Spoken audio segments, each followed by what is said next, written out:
On an uncharacteristically chilly February night, New South Wales Police Commissioner William Mackay strode into his favourite Italian restaurant, Romano's, hungry after a long day dealing with the incessant media criticising his every move and the continuous bureaucracy that he felt impeded his ability to bring his force together and solve the crimes of the day.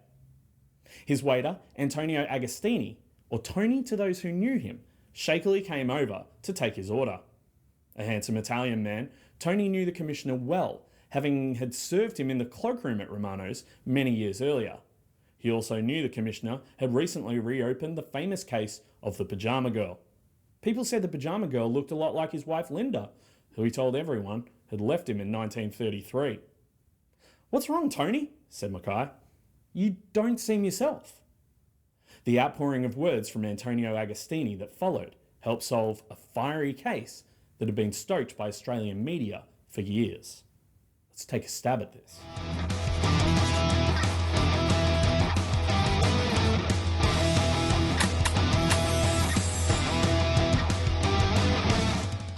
Hi mates, and welcome to Something About Murder. I'm Jay Something, and every week I report on true crime from here in Australia. If that sounds interesting to you, go ahead and shoot the like button with your trusty boomstick and stab that subscribe button until it bleeds.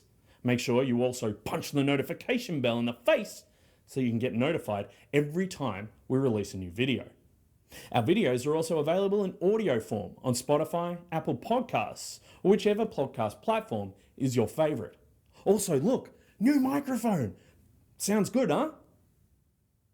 Okay, you didn't have to answer. On the morning of the 1st of September 1934, an Albury farmer named Tom Griffith was out to work early, as he was every morning. After he'd finished his jobs in the morning, Tom decided that his prize bull needed to be moved off to another paddock. It had been getting restless and attacking the other cows, and so he needed to separate it for a few days to get it back to its normal self.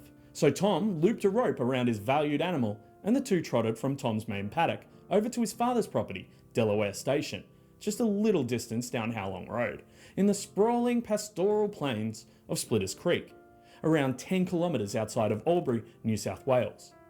They were walking down the thick grass between the property fences and Howlong Road. Why, at this point, always a scratchy nose? Suddenly, Tom smelled the telltale scent of kerosene and noticed what seemed to be a charred Hessian sack in a culvert underneath Howlong Road. However, as Tom looked closer, what he found was far worse. There, in amongst the remains of a blackened Hessian sack, Tom discovered the badly burned body of a petite young woman, with her charred head wrapped in a towel. The body would not have been visible to anyone driving down the road. Tom immediately tied up his bull nearby and ran to a nearby farmhouse to alert the authorities, who arrived on site in the late morning, headed by an Inspector Goodsell. The police found that the woman had a bullet in her neck. She had nothing on her to help establish her identity, but was wearing remnants of distinct yellow and white silk pajamas with a Chinese dragon motif. Now, this was the Depression. Not many people owned such clothing. It was luxurious, bohemian, and this country area of New South Wales was especially disconnected from people who would wear such extravagancies. Probably still is. The media of the day immediately seized on the sensational find and went into lurid detail about the newly coined Pyjama Girl. The case, described as one of the most baffling murders that has ever confronted the police of this state, was constantly in the newspapers, with one front page breathlessly describing a forehead cruelly battered, with legs and lower part of the abdomen charred to a black mass.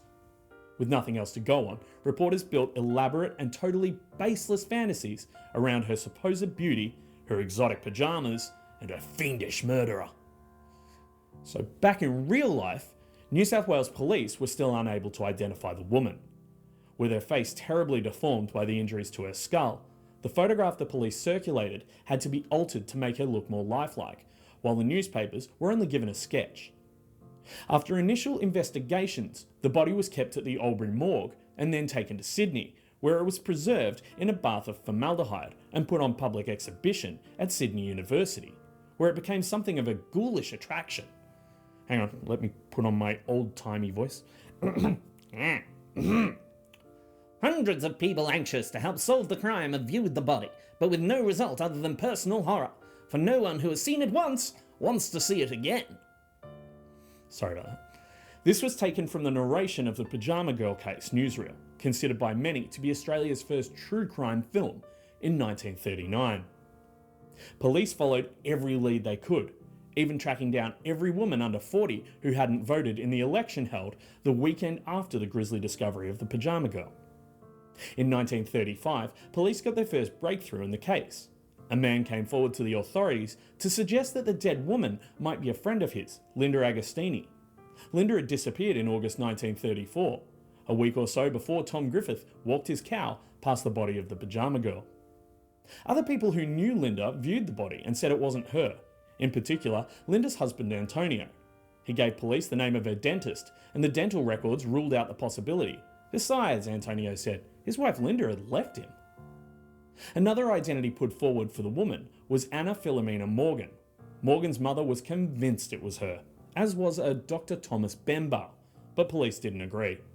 They believed Morgan had changed her name many years earlier to Jean Morris, and she'd been murdered in Queensland in 1932. Years later, it was found that the two were separate people. In fact, friends of Philomena Morgan said they'd seen her in 1933, a year after she supposedly died in Queensland. However, police later attributed Jean Morris's death to a mafia figure who escaped to Italy and hanged himself. The case of Anna Philomena Morgan's disappearance remains unsolved to this day. In 1944, with the case still unsolved, public confidence in the New South Wales police force began to wane at their failure to catch the killer of one of the biggest crimes of the last 10 years. Especially when it became public knowledge in February 1944 that errors had been made by authorities in plotting the dental work of the Pyjama Girl. New charts were created and then matched to those of Linda Agostini, on whom police had a file as a missing person. Several of her acquaintances then confirmed the body's identity. Freckles on an upper arm were also found to match those in earlier photographs of her. Towards the end of February, New South Wales Police Commissioner William Mackay went to his favourite Italian restaurant, Romano's. He noticed that his waiter, Antonio Agostini, was looking agitated. William had known Antonio for years. Antonio had just returned to work at Romano's after 4 years in an Australian internment camp, so he asked what was wrong. Antonio told him that he'd been going through hell for the past 10 years and finally wanted to tell the truth. He was immediately whisked away to the police station. Antonio Agostini was born on the 20th of May 1903 in Treviso, Italy. He was the adventurous son of Mario Agostini and his wife Maddalena. Antonio migrated to Australia when he was 24 and immediately began working as a waiter at Romano's. In 1928, he met Linda Platt. Linda was born in London in the UK in September 1905 and had migrated to New Zealand in 1926. Jobs were scarce on the ground in New Zealand, so Linda decided to try again in Australia in 1927. She found work as a cinema usher in Sydney and soon met the dashing Italian Antonio. They were married at the Registrar General's office in Sydney in April 1930 and eventually moved down to 509 Swanston Street, Carlton, an inner-city suburb of Melbourne, where Antonio found work at the local Italian newspaper and Linda worked at a hairdressing salon.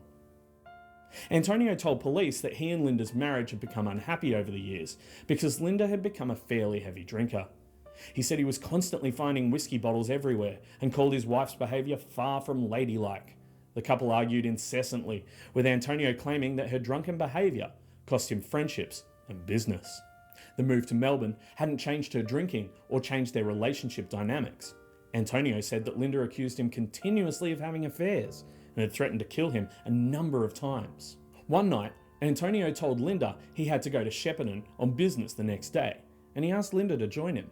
Drunkenly, she accused him of having a girlfriend up there, and emotionally worn out from the constant accusations, Antonio went to bed, setting the alarm for 7 a.m. He had a fitful sleep. Linda kept waking him up with further accusations. Eventually, they both fell asleep. The alarm clock woke Antonio with a start, and as he opened his eyes and sat up in bed, he felt something against his temple. According to Antonio, Linda had a gun pressed to his head. A struggle followed, with both of them battling for control of the revolver. Antonio told people that the next thing he heard was a gunshot. Linda let out a long sigh and fell to the floor, dead. Antonio said that he was distraught. He began to dress himself to immediately turn himself into police. But as he dressed, doubt set in. Why would police believe him? What about his business? What about the shame that he would bring on the Italian community? Antonio was insistent that he had not actually shot his wife, but the police surely wouldn't trust his story. As the day wore on, Antonio hatched a plan. In the late afternoon, he wrapped her dead body up in a hessian sack and towels and took her down the stairwell to his car. Along the way, he said, he dropped her down a stairwell and she'd then hit her head on something at the bottom of the stairwell, flower pot or flat iron. Antonio couldn't remember. Adding an extra petrol can in case he couldn't find a service station, he then left his townhouse at Swanston Street at around 8 p.m. and drove up to New South Wales in the rain, stuffing her body in a culvert on a remote country road and setting it on fire, where it was found a couple of days later by Tom Griffith and his bull. Following Antonio's confession, he slept the night in William Mackay's office, and the next morning was taken to Melbourne, where the murder had taken place. He was immediately arrested, and a coronial inquest was soon convened. The Victorian coroner sent for the body of the Pyjama Girl and set about providing an exact identification. The identification was contested by Dr. Thomas Benbow. He claimed the body was that of Sydney girl Anna Morgan, who we mentioned earlier. The coroner, however, came to the conclusion that, based on all of the evidence available to him, the Pyjama Girl was indeed the body of Linda Agostini. Antonio Agostini was committed in April to stand trial for murder. Antonio pleaded not guilty. The trial opened with Agostini's counsel, Mr. Fazio, complaining that the statement by Agostini to Mr. Mackay was inadmissible as evidence, on the ground that it had been obtained by threat from Police Commissioner Mackay, and that Agostini had been given 3 drinks of whiskey during the interview, and that he was not in a physical condition to make a voluntary statement because he was distressed. His defence maintained that the confession was given under duress. Yet at the moment that Fazio made this claim, the prosecution had in its possession a letter from Agostini which offset it. The Crown Prosecutor produced the letter and it was read to the court. It had been written by Agostini from Pentridge to the Police Commissioner and read, "My first thought is to express thanks and gratitude to you for all kindnesses so generously given to me. The kindness used towards me during the journey from Sydney by detectives was such that it even more made my shame greater." I guess he forgot to tell his defence about that one. Based on both of these arguments, the presiding judge, Charles Lowe, ruled Agostini's confession admissible. The 8-day trial took place in front of an all-male jury, and they took under 2 hours to find Antonio Agostini not guilty of murder, but guilty of manslaughter. Judge Lowe's sentencing remarks suggested that he was astonished at the verdict of the jury. He felt they'd been merciful on Antonio. They rejected his account that Linda was accidentally killed and found that Antonio had become tired of his wife's conduct and had been provoked to the limits of his endurance when he attacked her. Judge Lowe then sentenced Agostini to only 6 years imprisonment with hard labour. The Pyjama Girl, finally with a name, Linda Agostini, was buried in the Preston Cemetery in Melbourne in July 1944 with 4 journalists carrying her coffin. It's still there today. With good behaviour and under a general amnesty at the end of the Second World War, Antonio Agostini only served 3 years and 9 months of his 6-year sentence, and upon release in August 1948, he was immediately deported back to the Italian island of Sardinia, where he remarried in 1952. Antonio died in 1969. Now you might think the Pyjama Girl case was all tied up from there in a nice little bow. You'd be wrong.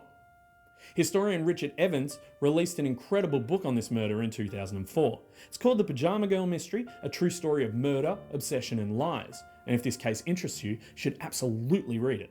Evans has called Antonio Agostini's conviction the result of police corruption and a miscarriage of justice. He maintained that the Pyjama Girl victim had blue eyes, Linda Agostini's were brown. The victim had a smaller bust size compared to Agostini. She had a different shaped nose. He also pointed out that 125 women were initially on the police's list of possible identities, but that these other leads remained uneliminated and untraced. However, Richard Evans does suggest that Linda Agostini was murdered at around the same time as the Pyjama Girl victim, most likely in the confines of the couple's Melbourne townhouse. However, he does maintain that Linda Agostini was not the Pyjama Girl. So who was the Pyjama Girl? If Richard Evans is to be believed, she was not Linda Agostini, and despite the thoughts of Dr. Benbow, she was likely not Anna Philomena Morgan. so we'll probably never know. Personally, I believe she was Linda Agostini. Being put in formaldehyde for a long time changes the looks of bodies, the different nose shape can probably be attributed to the smashing of the skull, and much of the rest of the evidence also points to her identity being Linda, including that of Antonio Agostini himself numerous times. It's a pretty interesting case to do a deep dive on. Thanks for your time today. I appreciate you watching the whole video. Join me next week as we trawl through another episode in the true crime history of Australia. If you've enjoyed this video, once again, please go ahead and shoot that like button with your trusty boomstick, stab that subscribe button until it bleeds, and make sure you also punch the notification bell in the face so you can get notified every time we release a new video. And remember, all of our episodes are released at the same time on Spotify, Apple Podcasts, wherever you get your podcasts from. I hope you don't get murdered. Stay safe out there. Bye. Ooh, new microphone! New microphone!